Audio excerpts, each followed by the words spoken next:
candidat chez nous, il est de la diaspora, à Benga na Bouta Yebissinga, parce que la réunion, à mon corpuscule, il y a les faiseurs de roi ici, côté lié, Barobi, tu es Koutarayo, parce qu'il y a au fréquentant Chatumba, Jimbongo, il y a Vital Kamel.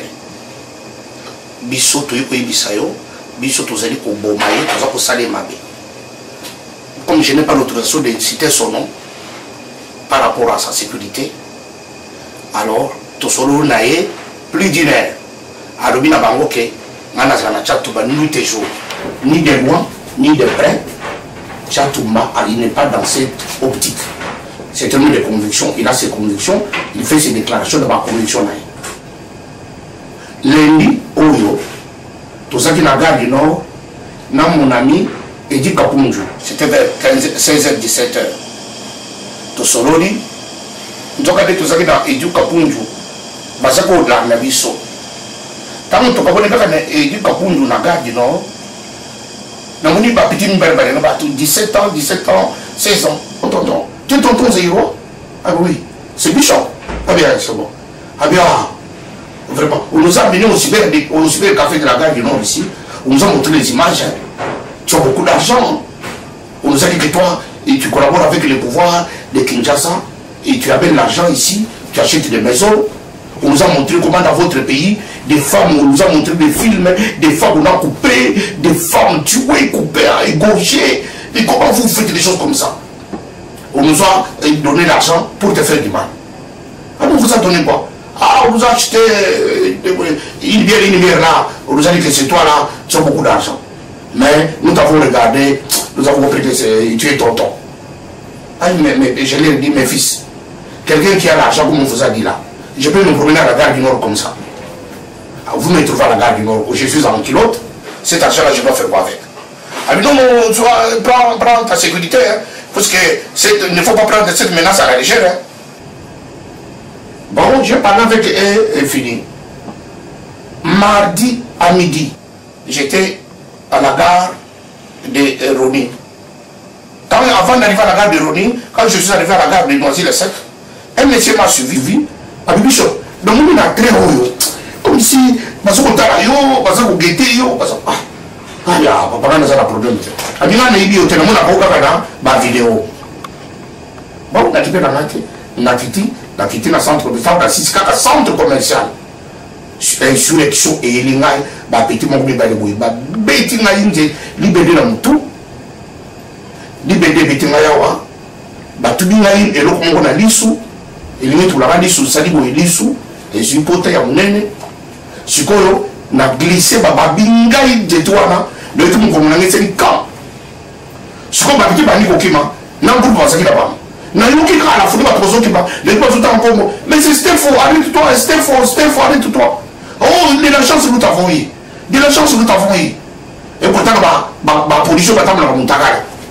Oh, nous t'avons eu de la chance, nous t'avons eu, mais c'est Stéphane, nous t'avons eu. Nathalie pour eu, mais c'est Stéphane. Mon tassier d'un groupe instigateur. Il a intoxiqué les enfants d'autrui. Ndeli Kamwana, Nakoiwana, Bajibango, Baki, Babini Motuka, il y a Babini pompier, Babini à l'hôpital. Là, il y a vraiment le maquillage qui est venu à midi, depuis mardi, il est venu. Après, on a comment? Habité à la Zawapi, mardi, mercredi. Alors, mercredi, dans Boutou, on est commissariat et Koyawa. On a interviewé Maï. De poser plainte, lui Moutouane Bakami, procéder de comparution directe devant le juge vendredi, midi, et puis on va les transférer en prison jusqu'à ce que tu te rétablisses, tu sais qu'est-ce qui va se passer. Il y a un état, on a la moki, on a continué à civière, on va tenir avec Oxel, Oyo, Barobi, je vais rester comme ça, pendant 90 jours. Sans faire un mouvement, sans bouger, je vais rester comme ça, parce que portion lombaire et Katani, alors les colonnes vertébrales, et Katani Andé, je ne peux pas bouger, et on a retiré la cacaboye avec ça pendant 90 jours. Yango nde na centre na hôpital obekotala nga ngai naza na baconviction na nga naza na benemi kobo naza na baami ngai nalobaka mpona Congo na soutenaka ezala grand candidat ezala petit candidat Congo eza monene eza vaste ngai soki lelo na Congo opposition elobi ke Kamere te baponi motu mosusu oyo Kamere akosoutenir ngai na kosoutenir na nga pays soki Kamere batie na opposition balobi candidat na biso yeyo na kosoutenir ye puisque ye aza déjà candidat na nga ya option ma conviction ya choix na nga nayebi ye te namona ye te tokutani mokolo moko te mais natali badiscours namoni fe c'est une chance pour le Congo comme nako soutenir soki namoni koto opposition motu te bazwi moto lokolo mpe miniako wana koteni nako soutenir ye puisque moi j'ai besoin de tozwi baprésident batangi te na Congo mbalebele Congo ekoti na mobulu lelo tokomi na koposa motu moko atanga oyo atangi azo direction ya mboka lokola bato lokola bakamere wana yango so nazo soutenir ye nazo soutenir ye te puisque apesi nga eloko eza conviction na nga ngai chatumba d'abord nazoloba boye na soutenir Kamere te Kamere est très populaire je suis en train de checker mboka oyo diaspora ndenge avandi awa bato nyonso bazalanga bazaka Kamere kaka tomoni motu te vraiment na minute oyo ezaka Kamere bato oyo bazoloba ezanga chatumba te nga moto ebiso bango kaka bokotaka Kamere te Kamere aziki déjà implanté na mboko ye ezali déjà implanté na mboko oyo baza partout baza kotravaille kona bafourmi na CC baza déjà implanté natia voix na ngai te ekochange ligne d'arrivée ya Kamere te na présidence de la République akogérer Congo ezala na butu ezala moi puisqu'il est déjà populaire. Alors toute personne qui veut m'empêcher basala nga makita puisque les Congolais sont toujours dans la logique d'argent baza kosala na bango un travail inutile. J'avais préféré souhaiter officiellement que quelqu'un m'attaque pour son problème avec moi. Alors, un problème à Nanayo. Il ne faut pas impliquer Batou, innocent, et belé, Bakou de la Bambriscade, Aboumba M. Babatou, si lui-même dans son cœur, il a un problème contre Chatoum. Je suis public, je suis populaire, Nazara Bangouna, Nazara Baninga, alors nous étudions sur ça, les règlements des comptes, à quoi attaquer là, et ils ont sur son droit. Mais nous devons être légalistes. Naïbi Mbongo na yo, nazui loko na yo, omoni ke loko nazui zaya yo, ezala mwasi, ezala mbongo, ezala nini, on va m'accuser la justice, toke na yo ko moto azui mbongo na nga, azui mwasi na nga, azui ndako na nga, azui loko na nga, azui bana na nga, azui loko na nga boy. L'État sambisi biso, ozui raison, mais moi je ne peux pas me faire ma propre justice. J'ai tous les atouts physiques, spirituels pour faire ma propre justice. Mais je ne peux pas faire ma propre justice. La justice d'ambassade. Makilo etangi zayanga. Eza mwana Congo. Congo tozo bungela butu pemoi. Congo parce que violé. Mais tant les biso ba congolais. Toza à l'abri. Ya moto ko bunda batoko ba kabelo zo mboko tozo na mboka. Toki de ko bungisa mboka na biso na Angola ba ko beta biso. Na Brazza ba ko beta biso. Biso ba tozo na poto. Tande tozo beta. Les gens n'ont pas 90 jours courir comme ça, sans faire aucune activité. Bon, la tribu sur le bord d'un jambe, et là on a lancé un message dans le Congo. Et ça dit, Boningo, Bishop, Moninga Naraï Kadima, a eu un message dans le jambe. Quand on a coïncidence prophétique, Kadima a eu un problème de choc dans le Congo il y a 30 ans, là il y a eu un choc de l'eau. Quand on a un bishop, c'est-à-dire ça prophétique. Et le message dans le Congo, les gens ont lancé un message d'amour pour le peuple congolais. Alors, Bishop, explique-nous un peu. Donc là, à l'œil, na lisu, batubila likonga. Et ça, cette structure, batongi, et nous avons beaucoup de sang à lisu. Mais nous avons lisu, et qui maka, et continue à batali, cette structure, les alliés. Sima, na mutu, les alliés, na mutu, batie, cette structure encore na mutu. Pe na na mosapi nanga suka abatongi awo lisusu mosapi nanga suka awo alors na mokongo babeti yango na mebeti na bordure ya nzela wana nde na bokani colonne vertébrale ezali portion lombaire ekatani en deux, c'est-à-dire que eza séparé en deux comme ça yango nde ba suspendre avec eloko oyo na kovanda boye pendant 90 jours. Et ça fait 2 jours que tu es allongé, que tu ne peux pas retrouver la position assise. Je ne peux pas retrouver depuis mardi à 15 h. Je suis cloué comme ça. Alors j'ai fait sel sur place, tout pipi sur place. Je vais rester comme ça pendant 90 jours, sans bouger. Pour toi, il est clair et net que c'est le fameux Stéphane qui t'aurait agressé.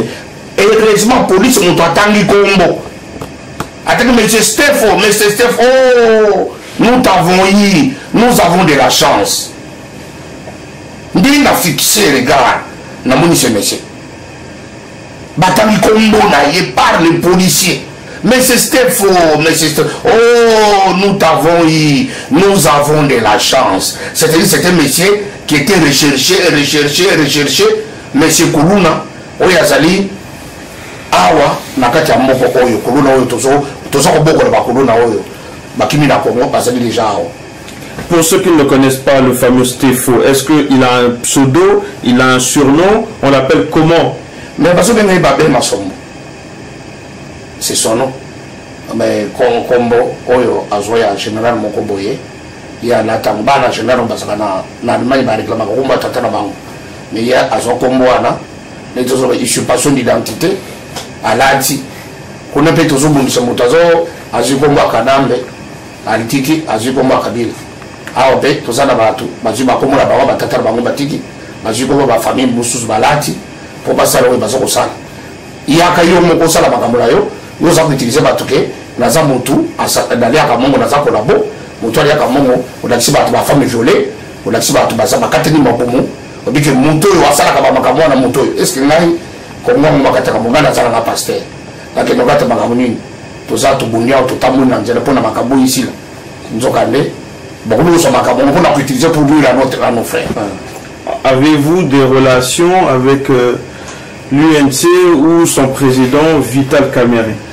Non, Vital Kamerhe, j'ai aimé son discours, j'ai aimé son projet de société, je l'ai aimé, j'ai pris la décision, ma conviction de le soutenir. Je ne l'ai pas vu, il ne me connaît pas. Ce que tu as dit dans le a dit, ce qui m'a dit pour présenter biso physiquement, tu connais quand tu alors, c'est conviction dans la de Sali que nous soutenir. Bato yeli se basaka na mboko oyo basaka ba kongole tukutaka na bango na banzela to seka ka to solo na biso na za soki okena yeli se na za ni carte na mamba na bango te na kota na bari na bango te mais nga ligi Vital Kamerhe soki le ba kodena un camériste donc ngi na parce que je le soutiens, je vais le soutenir aujourd'hui, demain di na komisa ye place oyo nzamba linga koma et rien ne va m'empêcher. Moutokobang Sangate. Nazala posa nazala, namuna na yete, natambola na yete, nade loko na yete pour nous soutenir. Na soutenir Tshisekedi. Au temps sur les kitos, c'était 2011. Totamboula soutenir Tshisekedi. Tshisekedi a ébingaïté. Tshisekedi a monangaïté. Nazala moutou a idépesité. Moutou a bétangaïté pour. Asana pe ma bété pour ce que nous soutenir Tshisekedi. Les lots, n'a pas de taille que nous soutenir quand même. Nous soutenir Tshisekedi. Alors ceux qui ont soutenu Moutou, soutenir là, Chikoyo, nous soutenir la Kamerhe. Nous soutenir Tshisekedi, il y a pas de mal. Après ça, il y a rien. Nous soutenir, nous sommes dans l'église. Nous sommes dans l'église, nous sommes dans l'émission. Il y en a. Bana exemple, nous sommes pour la foot à salle. Nous sommes dans l'émission. Nous sommes Tshisekedi dans l'église, du haut de la chair. Après ça, il y a voté.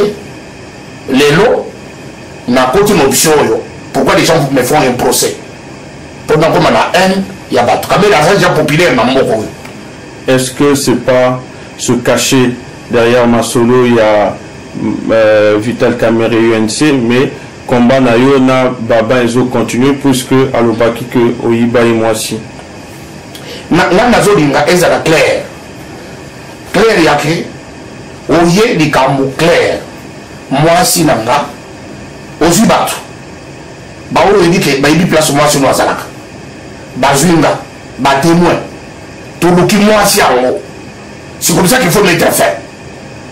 Moi si ango vandi, yo vandi na batu na yo. Ngana vandi na batu na nga.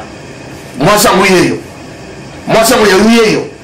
mwasi yo chatuma webi eleni mwasi tokosisela ngo na minute mais tant moto azokende kokanga dans une mwasi là mwasi azala kwa oyebi te adresse nini oyebi te comment mwasi akodini toyebi te ezaka chatuma zo mwasi là c'était la terre c'est ridiculiser les gens pour les salir tout simplement pour les salir.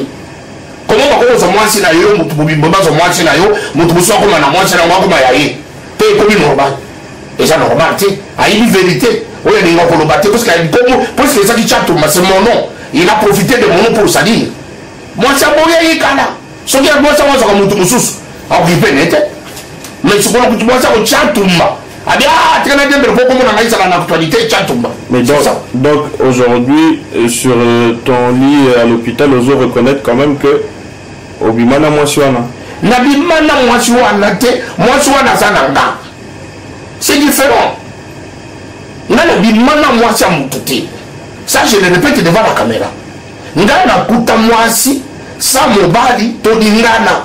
Okay. Je dois parler en quelle langue? Est-ce que je n'ai pas le droit d'aimer? To kuta na mwasi to dingana, est-ce que c'est un procès? Est-ce que je suis interdit na tanto que soga ni comme problème? Moi je suis pasteur, je le dis clairement. Nakuta mwasi tolingana. Mwasi asakina mobilité. Mais un point c'est tout. Je ne dois pas nier, je ne dois pas cacher, je ne dois pas paraphraser mes mots ou bien les changer. Ceux qui ont oublié, et comme problème, il faut pas pour maillot. Non, je ne dois pas changer. C'est ça la vérité. Monsieur Chatumba, merci beaucoup et à bientôt. Bonne guérison. Merci.